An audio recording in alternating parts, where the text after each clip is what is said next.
Personally, I'm very happy that more and more young people, Gen Z specifically, aren't consuming alcohol. How alcohol lost the plot. And for the first time in like months, I'm actually making a positive video for so let's hear what this guy has to say.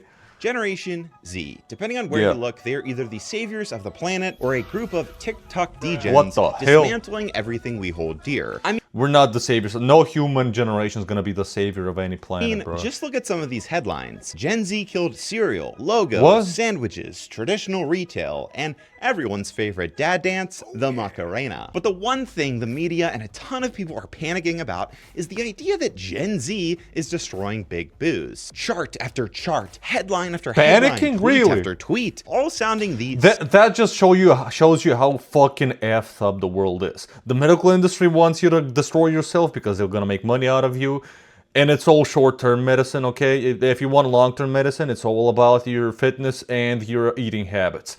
And now the alcohol industry is panicking because no money for alcohol. Damn alarm. The alcohol There's industry traditions, is dead, okay? There's and always Gen gonna be Z alcohol is caught demand. holding the gun. Now, you guys know me. I love a good murder mystery, and while many view this as settled science, I am here to investigate, or at the very least, defend Gen Z's place in all of this, because you know what? Someone has to. I am Based so man. sick. Like literally, I've been sick for 2 months. What is happening to me? Oh. But also generally, I am so sick of people blaming a generation that graduated into a pandemic and can't afford to buy a house for every cultural downfall ever. Gen Z killed movie theaters. Gen Z killed skinny jeans. Guess what? Gen Z has about $3 to their name, and they're not exactly living in a world that And was how many stuff that we have these days are created by Gen Z? Really, most of the stuff you have in your home, from technology to appliances to like stuff like your furniture, really, it was invented by Gen Z. for them. Obviously, fuck Gen up. Z is drinking less. But you know who is also drinking less? Millennials, humans who smoke Really? reefer, and a new wave of health-focused people. Blaming one generation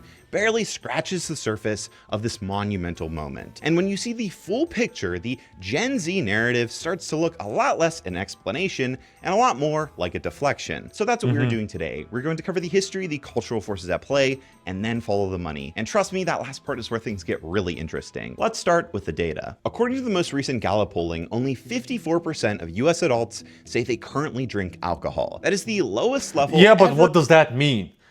Currently drinking alcohol sounds very vague. Is it once a month? Or or the people that drink once a month, do they even say that they drink? Or saying that you drink means that you consume alcohol more than once a week?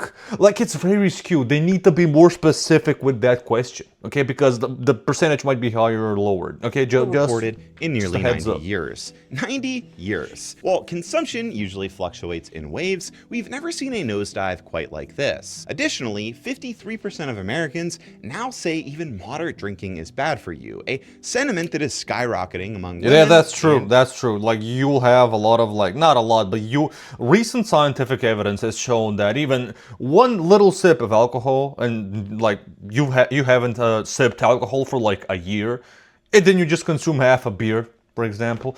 Yeah, that even has a lot of negative. You won't die, but it has a lot of drawbacks to your health, to your like pancreas, I think it was. young adults. Liver. That is a Liver. massive shift. But the biggest indicator of this change, the money. The global alcohol industry has reportedly shed an estimated $830 billion in market value over the last 4 years. That is what gamers who work in finance would classify as a massive L. And if we look Yep. at specifics, But things now check how much the energy drinks make money these years. get even crazier. California's I Napa love and White Sonoma Monster. valleys are seeing family-owned vineyards shut down, not because of wildfires or bad harvests, but because of a pure demand collapse. In 2024, California recorded its smallest wine grape harvest in nearly 2 decades, a staggering 23% drop in a single year. The grapes grew fine, it's just nobody wanted them. Maybe maybe in 2020, 21, 22, a lot more people consumed alcohol just because they had nothing to do and they were depressed because of COVID and because of being locked down. So if we're comparing them to 2020 or all of the COVID years, maybe that's a little bit less realistic. Maybe we shouldn't compare them like the drinking habits of people in 2018, for example. Industry Maybe experts that's going to be estimate more that between realistic. 100,000 and 400,000 tons of high-quality grapes were simply left to rot on the vine because growers couldn't find a single buyer. Craft beer tells a similar story. In 2024, U.S. craft brewers made about 23 million barrels, down 4% from the year before. The National Brewers Association reported over 500 brewery closures nationwide that same year. And the biggest names in the business are feeling it too. Diageo, the conglomerate behind Guinness, Johnnie Walker, and Smirnoff, has watched its stock steadily erode, recently cutting both its dividend and its sales guidance. LVMH reported a significant drop in profit for its wine and spirits division, and AB InBev, the world's largest beer company responsible for Budweiser, Corona, and Stella, is reporting consistent volume 90% of the stuff he mentioned, and I used to drink a lot in high school and go to parties and like raves and shit. I know, and I was below 18. I know. I don't condone it, but I did it. I drank a lot. Now I don't. I'm 24. I barely drink, as I told you. I haven't heard of half of these. Like, I have heard of them. I haven't tried any of them. I don't care. I don't need to try them. I can go my whole life without drinking. declines across its entire portfolio. Plus, there's family more vineyards nuances to to breweries this. to global booze empires. I'll explain. Volume is down and the money is disappearing. But that Yep. doesn't really tell us why, and definitely doesn't point to Gen Z being the single reason these companies are struggling, at least not yet. But one thing is overwhelmingly clear. Something changed. People are taking their health more seriously. Okay, so to I mean, yeah, just think about it. So there's less people having enough money to survive. So why would you spend it on alcohol? Or you spend all of it on alcohol and then you become homeless and a drunk. Hopefully that doesn't happen as often, right? What else? Traditionalism. Usually alcohol is very tied to tradition. In every single country's tradition, there's some kind of alcohol, connected to it. Like, it can be wine, it can be, a lot of the times it's wine, like France and wine, beers with Germany and Czech Republic. Well, I'm from the Balkans, you guys know, I'm from Southeastern Europe. Here, a lot of the type of alcohol here is rakia. I don't know how to explain it, I don't give a shit, okay? You can Google it. And more of a traditionalism is dying out, the more modern, new type of mentality, and also connected and paired with less people having enough money to buy a house and survive and own a car and shit. Why spend it on that? Spend it on your health, because you'll be spending a lot of money on medicine in the future, which is not getting any cheaper. So now when you're in your 20s and 30s, focus on your health, okay? Instead of spending money on alcohol every single weekend, I'll save up all of those 4 weekends, all of that money that I would spend on alcohol. I'll save up that money and I'll buy creatine, I'll buy protein powder, I'll buy a gym membership, you know what I mean? F that. Really understand what changed, we have to understand what we're actually dealing with here, and that means going back. Way back. Because alcohol is not just a product, it's one of the oldest and most deeply embedded parts of human culture and existence. Yep, Long traditional before the culture, apple yep. martini or the Four Loko, our ancestors were fermenting whatever random sugars they could get their hands on. From Egyptians brewing beer to European monks making wine, generations of humans have always found a way to sell what many call liquid gold, which is why the alcohol industry earned one of the I most just gotta confess, I love barbecue with beer, but after drinking like half a bottle, like 250, 300 milliliter a bottle, I just get bored of it. But I do like that a lot. But I haven't done it in 2 years. Coveted titles in business, recession proof. Alcohol sailed through the Great Depression, Prohibition, 2 World Wars, and the 2008 financial crisis without breaking a sweat. For years, the logic was when times are good, people drink to celebrate. When times are bad, they drink to forget. And our youth? Well, despite the minimum drinking age being 21 and We want Epstein files and alien files. We don't need any fucking alcohol, okay? US, That's underage Gen Z drinking has mentality. typically been viewed as I'm a not cultural kidding. rite of passage. Just look at I the want iconic that. coming-of-age movies that captured the youth in recent memory. For a period, it seemed like every generation had their own drinking movie. Dazed and Confused, American Pie, Superbad, Project X. No, I Each love one that. making a Friday night keg stand look like the most important thing a young person could do. I've been in like 6 or 7, maybe more, maybe like 10 parties like Project X. Mostly in high school and The college. irony is that all of these movies feature underage drinking, which is And when I was in college, there was COVID. So, cops, issues, yeah, there was a lot of those. illegal. But despite the taboo and the R ratings, these movies either crushed it at the box office or later became cult classics. If you were a teen in the 2010s like myself, you might remember how influential Project X was. This Yep. movie in particular really captured the youth, as it Even I actually remember. inspired several real-life, out-of-control copycat parties. One person in the Netherlands, inspired by the movie, tried to throw their own Project X-style party, which involved thousands of people, rioting, property damage, and even the mayor of the 350,000! town resigning because of how wild and uncontained the party got. I Holy vividly shit. remember sneaking into the movie theaters to see Project X with my friends back in the day because it was like so hyped up. I thought the movie was okay, but some people made it the Nah, full no, no. I remember watching that movie when I was a little kid. That was. I wished I was in that personality situation. for like 6 months. No, for not a that brief much. moment in American history, every suburban bro in a tank top thought he was one party away from becoming a legend. But this perfectly illustrates how influential glorifying things like binge drinking and partying is on people, especially our youth. Culture directly shapes behavior, and not just with kids. Alcohol has always had an equally powerful grip on adult culture too. There's happy hour after work, wine for book clubs, Happy hour after work. That's the dumbest fucking shit I've heard my whole life. After work, you should be going to the gym, doing cardio or lifting weights, or both. champagne at weddings, promotions, and retirements. Think about how deeply drinking is woven into the fabric of sports. You Yep. can't watch an NFL game without being bombarded by beer commercials. Some Yep. teams even feel like they're specifically designed to make you drink, like the Cleveland Browns. The point is, alcohol Good embedded thing I don't watch sports. I don't care. itself into nearly every milestone and social occasion imaginable, which is exactly why for decades betting against booze looked like one of the dumbest moves a person could make. So, Really? what I didn't even changed? know about Well, that's this. where things get complicated. We're seeing a worldwide shift in how people socialize and spend their money, and alcohol is more or less getting caught in the middle of all of it. But here's the problem. Some of these explanations people are pointing to really don't explain anything. Take, for example, the death of third places. If you've never heard of the term third place before, it's pretty simple. Your first place is your home, your second Here's a fun fact. The death of third places, this is more of a reality in the US and Canada, where there's huge suburban sprawl and there's not many stuff to do. That's not much stuff to do in the suburbs, and you gotta go to the city. In Europe, especially where I am, in Eastern Europe, third places haven't died. They're actually very, alive and well. I can go to a cafe or a park on a weekend, or even after working hours on a weekday. It's packed, and I love it. Because I love huge crowds in third places. I don't know. I just enjoy it. second place I is enjoy for it. school. I don't mind Is traffic the spot even. in between. Historically, these places were pubs, clubs, bars, social centers, coffee shops, malls, or really anywhere you might spend your Friday night. Come to Eastern Europe, or most of Europe, but come to Eastern Europe. This shit is full. In Western Europe, Northern Europe, in other parts of South Europe like Spain, Italy, it's gonna be mostly. Well, depends on what type of what time of the year you'll come.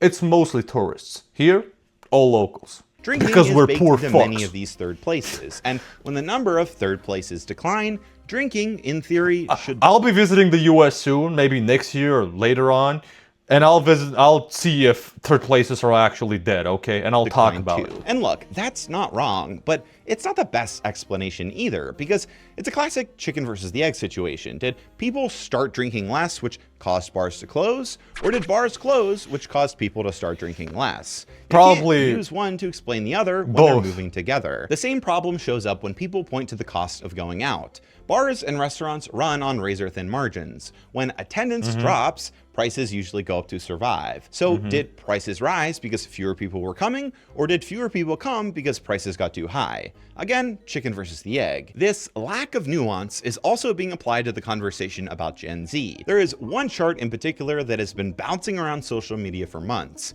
You've probably seen some version of it. Boomers, Gen X, and millennials each spending more than $20 billion a year on alcohol. And then Gen Z way off to the side at about $3 billion. On screen, it looks like 3 billion is still insane in my opinion. But imagine if all of this was somehow, allocated to you already know what I'm gonna say, housing, all of this, all the other crises. 25 billion, 23 billion. So from boomers, Generation X, and millennials, a combination of above fucking 70 billion. And then you blame us, Gen Zers, for us being, not serious and not working hard enough and all of this shit, we don't have enough to spend. Okay? To survive. Okay? Meanwhile, this is what they're doing. And there's a lot of driving accidents because of people driving drunk. Both Europe and the US. Smoking gun. Exhibit A. In the Just case of abolish Gen alcohol. Z Just killed the remove alcohol industry. from But there's a huge problem with how this is society. being used. First, half of Gen Z is not I even don't old care. enough to drink legally in the US. Of course, a generation where millions of people are still teenagers is not going to outspend boomers who have had 40 years of bar tabs under their belt. Yeah, obviously. Second, the chart is not actually measuring drinking habits. It's measuring total spending for households where the head of the household is Gen Z. That is a tiny Oh, slice yeah. of the generation, Yep, mostly people yep. in their late to mid 20s with much lower incomes than older generations. Yep. Comparing their total alcohol dollars to boomers is like making a chart of mortgage payments. Yeah, by plus a lot of the times, let's say we're going on to we're going to a restaurant, right? Me, my dad, my mom, my sister. Usually my dad pays. So if all four of us get a beer, it's gonna be counted to, him buying 4 beers. So I guess it's skewed in those ways as well. age group and then acting shocked that 19-year-olds are slacking on home ownership. I bring all of this up to not say these things don't contribute, they obviously do, but none Yep. of them alone explain a $830 billion collapse. I don't know if Yep. these generalizations say more about the current state of journalism, or maybe just that people would rather have a simple answer than a true one. But to reduce the decline of a $1 trillion industry that survived 2 world wars and a prohibition to, oh, well, I guess the kids aren't drinking anymore is not just bad journalism, it's missing the actual story entirely. And that actual story is a lot more interesting. And it all starts in 2020. During the pandemic, everyone was trapped at home, and many started drinking. A lot. Quarantinis on Exactly what I Tuesdays was a said. thing, and for a time, alcohol sales actually spiked. People felt the need to either drink their sorrows or hop on Skype for a virtual happy hour. And All these people do not look fucking healthy and happy. yeah, that was cool for a Maybe little, this guy, but eventually that looks got like- old that looks like fast, an ad. super fast. When everyone suddenly had the time to eat clean, maybe exercise, and actually pay attention to how their bodies felt, people realized, wow, I actually like feeling good. Around this same time, people also started being more open about their mental health, something that's been unfortunately stigmatized for decades. The pandemic opened a door that needed to be opened for a long time, and the proof is in the pudding. The global wellness industry has doubled in size since 2013, recently hitting a record $6.8 trillion.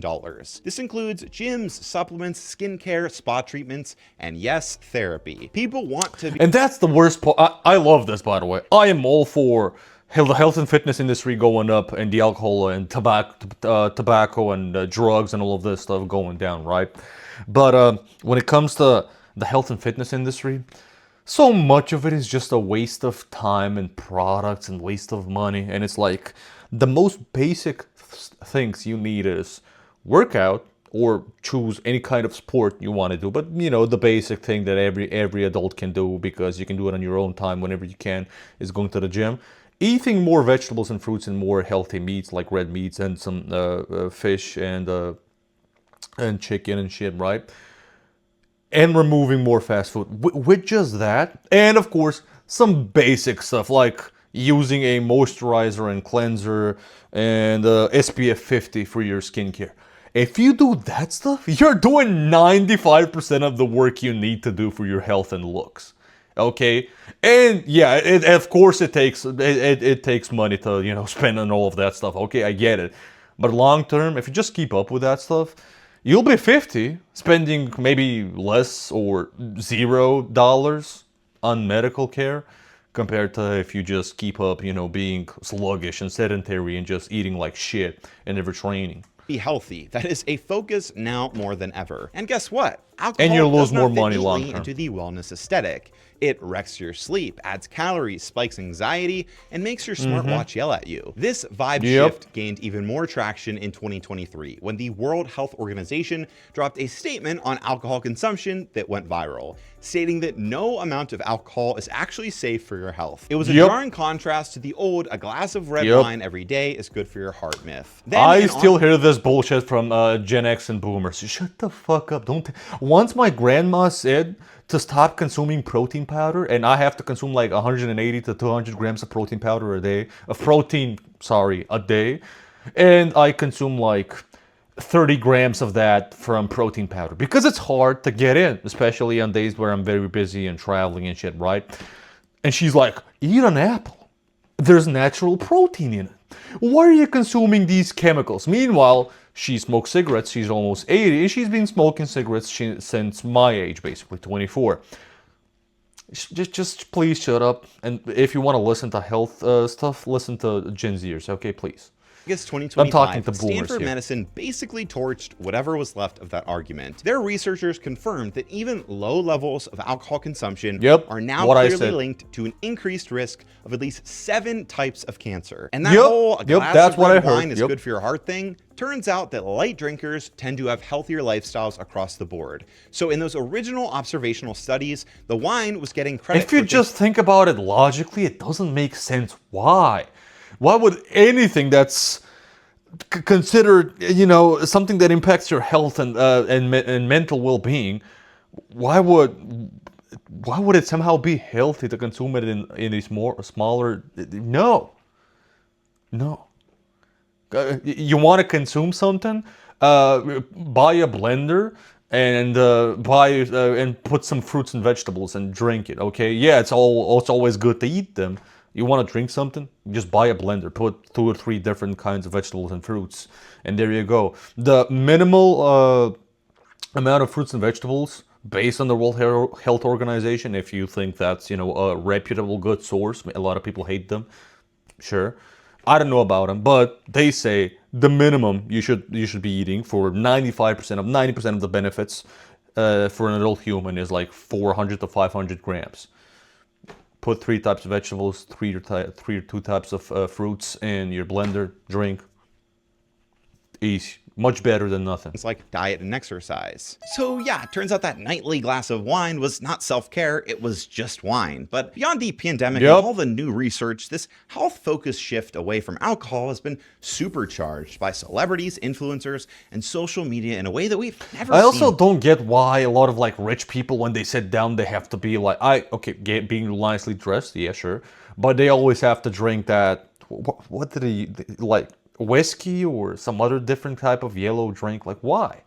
That's just disgusting. Before. For I example, hate it. Andrew Huberman I've hosts never one of the tried largest whiskey. podcasts in the world. Last time I checked, I he don't was sitting think around I've number just 8, smelled it. and he's done multiple episodes that received millions of views explaining the dangers of alcohol and the health benefits of reducing or even eliminating watch Andrew alcohol time to time. consumption. Then there's influencers like Sam Solik, who built one of the fastest growing fitness audiences on YouTube, and he's discussed a few times that alcohol has no place in your diet if fitness is your priority. When a man built like a refrigerated vending machine says not to drink, people listen. Now you could argue that he gives good health advice, but he does a lot of steroids. He's a great person, by the way. I've watched a few of his videos. He's fucking amazing. He's a cool dude. I would probably be friends with him in real life, but he eats very, very unhealthy. A lot of sugary stuff, a lot of fast food.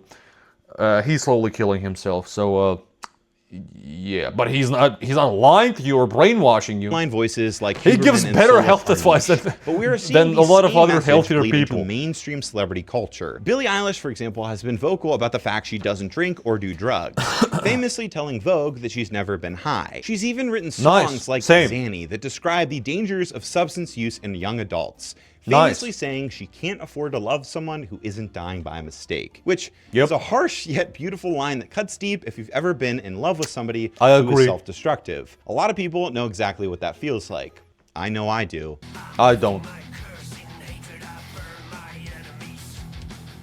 Yeah, I used to drink a lot when I was in high school and a little bit in the beginning of But in all college, serious- but it wasn't that much. Like, I didn't end up in the ER or whatever, right?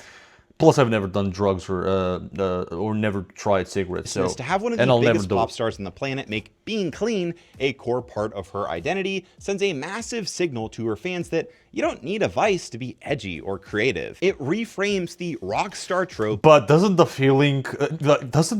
you having the feeling that you need to be edgy, does just that make you a fucking loser? That's existed for decades. It's like, And you the know what I people mean? listening to that message every day are who again? Oh yeah, millennials and Gen Z. But perhaps the most influential story and cultural data point we have right now belongs to Tom Holland, aka Spider-Man. Tom Holland is generally one of the most famous people alive, and he's been incredibly open about his relationship with I didn't know alcohol. about His this. path started with Dry January, the practice of going alcohol-free for the first month of the year, which he found surprisingly Imagine your girlfriend says, "I've had a dry month," and she's your girlfriend. Yeah, that must be fucking depressing and hard for you. difficult. He realized that his first thought every day was about when he could have his next drink, and that realization scared him. Instead of just going back to the pub in February, he stayed sober and eventually launched Biro, his own premium non-alcoholic beer. It was kind of crazy to see this play out non-alcoholic, in real time. okay. When Biro launched, thousands of people made fun of him online, and then staunch defenders came out to support him, showing just how divisive I mean, this I'd be up for it. I'd try non-alcoholic beer. Why not? As you said, as I said, I do like, you know, a little bit of beer with barbecue. I don't drink it because of the alcohol, but if you know, if there's alcohol, if there's beer without alcohol in it, I'll try it. Why not? conversation is. And sure, Holland and Eilish aren't the first celebrities to ever open up about their complicated relationship with alcohol or drugs, but between them, Huberman, Solik, and a wave of other influencers and celebrities talking about these lifestyle changes, adoption has become mainstream, normalized even, and that normalization is a huge part of why we are seeing this shift. For example, interest in Dry January has never been higher. Without the internet, that likely I've never would heard have of happened. Dry Dry January. January videos exploded on TikTok and Instagram. And think about Okay, it. Walking try dry summer. around college campuses trying to convince students to No drink alcohol less is summer. not as effective as a If you 60-second can do that, you can go without it your whole life, probably. clip from Spider-Man open up about his struggles with alcohol. This viral shift even birthed terms like Sober Curious, which sounds like a bad indie band name from 2012, but it's basically Yeah, just sounds a weird. lifestyle choice that encourages voluntarily questioning or reducing alcohol consumption without committing to total lifelong abstinence. This has led to many bars and restaurants now offering something called mocktails, fun drinks with no alcohol in them, to try and capitalize on this new But age. there's still like tons of like sugar and like, mocktails and cocktails. Just if you're gay and you like cocks, go and fucking consume cocks. What? That was a dumb joke. You know what I mean. Just remove cocktails and mocktails, okay? If you're drinking them like on occasion, I don't know, once, maybe in the summer, once a month, and that's it. Yeah, cool, chill. Okay, fine. But there's a lot of sugar and shit inside. Just fresh juices is fine. It's enough. Or even Coke Zero. I know it's not the healthiest, but it's gonna be fine. You won't die because of one drink of Coke Zero, okay? Or Pepsi Sober Zero. movement. Think a pina colada Even without the Fanta rum Zero. or a margarita without the tequila. And yes, people are paying top dollar for these. Research suggests Yeah, that that's mocktails insane. are one of the fastest growing categories on menus. Interest Shit. surged 142% over the past 4 years. Shit. And they're projected to I grow don't an like this. additional 97% through 2028. 5 years ago, if you ordered a fancy juice at the bar, someone would ask if you're pregnant or on medication. Now we What? have basically reinvented juice, put it in a nice glass, and added some The people who are pregnant were drinking cocktails? rosemary and said, that'll be $15. Now, I don't want to give you the wrong idea. Is that why I'm so retarded?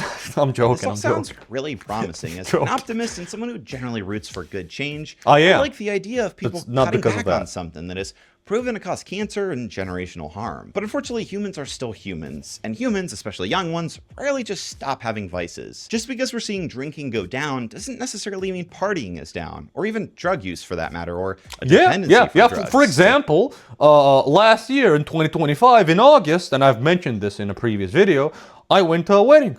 One of my closest friends got married. And I didn't drink at all. I partied, I had fun.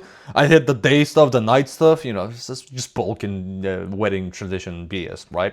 They were happy, we had fun, and I didn't really have any issue not drinking any alcohol. But, you know, I've been, as they say, sober for like since 2024. people smoke, some I don't people really use care nicotine, about it. some people drink Monster energy drinks and play Counter-Strike until 4 in the morning. The point is, the desire Not to Counter-Strike, alter but your Monster? brain has not gone away. It has just diversified. And that diversification is another problem for Big Booze. Zyn in particular is noteworthy in this discussion. If you've been on a college campus or corporate office lately, it seems like nicotine pouches have become the unofficial sponsor of millennials and Gen Z. It's discreet, efficient, and being treated as the ultimate health optimization loophole. In 2024, Philip Morris reported that Zyn shipments grew by nearly 80% year over year, and they show no signs of slowing down. And while functionally it's a different type of drug compared to alcohol, it's still providing people a way to catch a buzz with less shame. But nothing is competing against alcohol quite like cannabis. In states where it is legal, research increasingly suggests this is stuff that I don't like. I'm against smoking anything, okay? Now, smoked steak. Give me that. I would eat that every single fucking day. But this, and there's a lot of people that have done, in like my city and where I live, there's been, this is fucked up, but my cousin, who that's my age, and a group of his friends, not because of alcohol, but because of weed, they were all high as fuck. They were driving. Horrible accident happened. One of them died. Yeah, fuck that. Everything that just consumes your mind and alters your brain and just you don't function like a normal person and you're not of sound mind, if that even makes sense. You know what I mean, right? If you're not like, you need to be fully sober to do daily tasks like driving. I've gone to work where the two of my co-workers were high as fuck. As a software engineer, yes. Hated it. That alcohol and cannabis Absolutely are in direct hate it. competition, And it stinks. for the same dollars and the same Friday nights. A growing number of people, particularly younger adults, are finding cannabis a more appealing option. In fact, one recent survey found that 1 in 3 millennials and Gen Z adults now identify as California sober. That means they avoid alcohol but still use marijuana. Additionally, a separate report found 36% of cannabis users have explicitly stated they are using weed as a replacement for alcohol. We all knew weed was becoming destigmatized. Turns out that why do you need something to alter your brain activity and escape reality? Why? God damn, bro. Can people find? Maybe I'm not being realistic. Maybe I'm being dumb. But you guys can tell me. Am I being like very overly sensitive or critical about this topic? I don't know. I really like sex. Like, I don't know, going out and doing fun stuff with the friends, going on night rides with the motorcycle with my girl or my friends. That shit makes me very high. Probably not the same way, but you know what I mean. It gives me that huge dopamine rush, and I love it. Why this? And I don't hate all of these people that do this, by the way. There's a lot of countries where this is legal. And you're not driving, you're not, endangering other people and yourself. Well, you are damaging your health, yeah, but that's your choice at least. And if you're at home or somebody else or your friend's place and you're doing it, yeah, sure, fine, I get it. You're not disrupting anybody's life in any way. I can't hate you for that, but I just don't get it. I just don't get this. I really don't. There's a content creator that I watch, Joe Bartolozzi. And he does mention that he uses weed quite often. I don't know how often, but he has mentioned it a few times. So yeah, I don't want to be dating somebody like that, man. Stigmatization is a direct attack on alcohol. And when you stack up the competition and look at the stats, it's no wonder Big Booze is concerned. They're fighting to keep their throne. Some are even choosing to adapt. For example, AB InBev, the company behind Budweiser, rolled out Budweiser Zero and has been quietly expanding its non-alcoholic lineup. Guinness launched Guinness Zero, and Heineken did the same thing with Heineken Zero, which is actually now one of the best-selling non-alcoholic beers on the market. Some of these conglomerates have even taken stakes in non-alcoholic spirit brands, functional drink startups, and cannabis and THC beverage companies to try and soften the blow in the future. But here's the problem. Tweaking your product lineup and investing in startups only gets you so far. Some players do not want to adapt. They just want to fight. And this is where things start to get dark. When a $1 trillion industry that was thought as recession-proof starts to suffer, they will do anything, and I mean anything, to maintain power. In the US, we have something called the Lobbying Disclosure Act, which requires any organization paying people to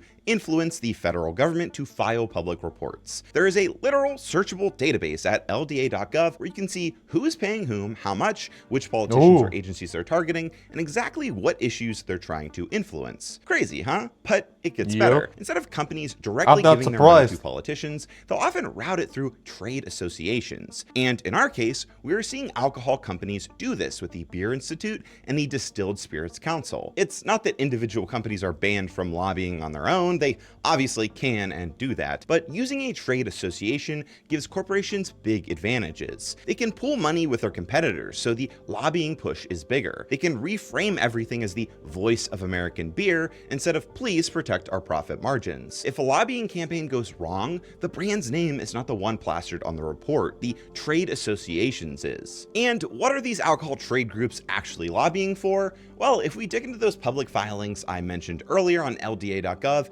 you can see they spent millions lobbying the federal government for two issues: Farm Bill and something called dietary guidelines. At first glance, those issues might sound like boring government housekeeping. No, that sounds like somehow they wanna incentivize the government to allow more ads about alcohol, and the diet and nutrition industry to be shut down a little bit more, to not mention how bad alcohol consumption is for people's health. That's what it sounds like. I don't know if that's Promise reality. you, they are not. The Farm Bill is a massive law Congress passes every few years that deals with farming, subsidies, and food policy. In 2018, the Farm Bill inadvertently legalized hemp under certain conditions, which opened a side door for a whole new wave of hemp-derived THC products. Now, remember when I said alcohol and cannabis are competing for the same Friday nights? Well, Big Booze knows that, and it's scaring them. So much so that instead of just trying to beat THC drinks on taste or branding, they are trying to beat them in the rulebook. Big Booze paid lobbyists to convince lawmakers to fix the Farm Bill by tightening the rules on these products. No matter where you stand on weed or THC. So I was wrong. It's not them, push alcohol more. It's them, limit weed more. Make it more restrictive.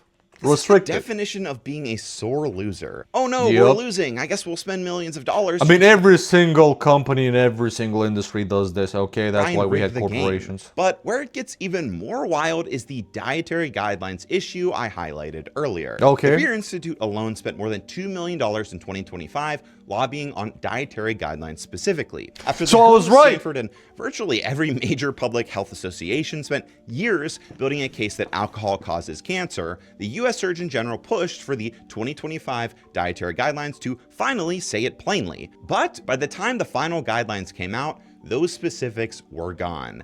Softened to vague phrasing, the cancer message buried. I knew it. I fucking knew it. I'm telling you, man. I'm telling you. Corporations don't give a shit about your health. Everybody is thinking about money, and that's what I said. That's what I say all the time. The medical industry, the fucking booze industry, everything. Even you see, there's gonna be politicians and World Health Organization and all of these other organizations and all of this. Just conforming to them because they're gonna get billions from them. So let's make these titles still true, but a little bit more vague and complex, so the average idiot like me won't understand it. Luckily, I really am into fitness and health, and I'm gonna probably understand it. But most of the people, they're just gonna look up it. Am I gonna be fine with drinking 12 beers tonight? I'll probably not die. Yeah, I'll do it. This just confirms my emotional disbelief and me being scared of my health. But somehow I need something to confirm my, want to get destroyed tonight. It is what it is. Big Booze lives to fight another day. And this, honestly, is where the Gen Z kill drinking narrative starts to look even more ridiculous. Because if the only problem was a bunch of 20-year-olds talking about dry January on TikTok, you would not see some of the largest and most powerful companies in the world spending millions of dollars trying to nudge science, guidelines, and the cannabis laws in their favor. The fact they're fighting this hard tells you the threat is structural, not generational. Yep. So, what did we learn about Gen Z? Yeah, there's way more percentage. There's a bigger percentage of them, working on their health, but there's still a lot of them doing weed and cigarettes. So yeah, And when we drugs. take a step back and really analyze everything we talked about today, I think the answer becomes pretty obvious. Gen Z did not single-handedly kill alcohol. They're just the first generation to grow up in a world where alcohol is worse PR, more competition, fewer default rituals, and where saying I don't drink is socially acceptable. Big Booz's problem is, When was it not socially acceptable? What the fuck? I'm talking about the West.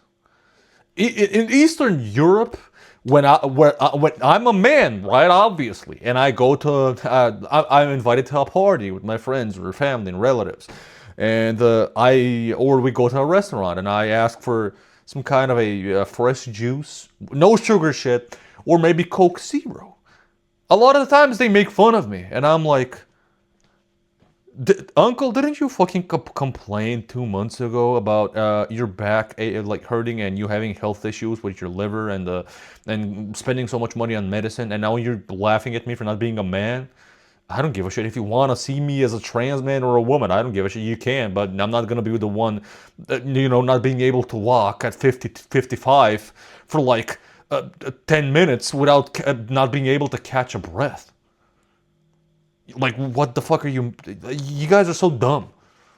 not one generation. It is that the entire environment shifted faster Not than they socially did. acceptable? A pandemic rewired how society dumb. approaches health. People became more conscious about what they put in their bodies, how they sleep, how they feel, and what actually improves their lives versus what just got normalized over decades of commercials and Hollywood movies. And at the same time, science, social media, and pop culture all started reinforcing the same message from completely different angles, that drinking less was no longer something to hide or justify. Now, with that said, it's not like drinking is disappearing. There will still be bars, weddings, tailgates, and cold ones for many after a long week. What is dying is the version of alcohol that assumes every adult would drink by default, drink often, and would never really question it. And if you're a company that spent the last 50 years betting that human behavior would never change, Gen Z is not your biggest problem. Reality is. I generally don't know why people like to blame Gen Z for everything, but I do think people should stop. Not because it's Yeah, I mean or agree with him. People should stop blaming Gen Z for everything, especially the economic situation in the world. Gen Z are not to blame.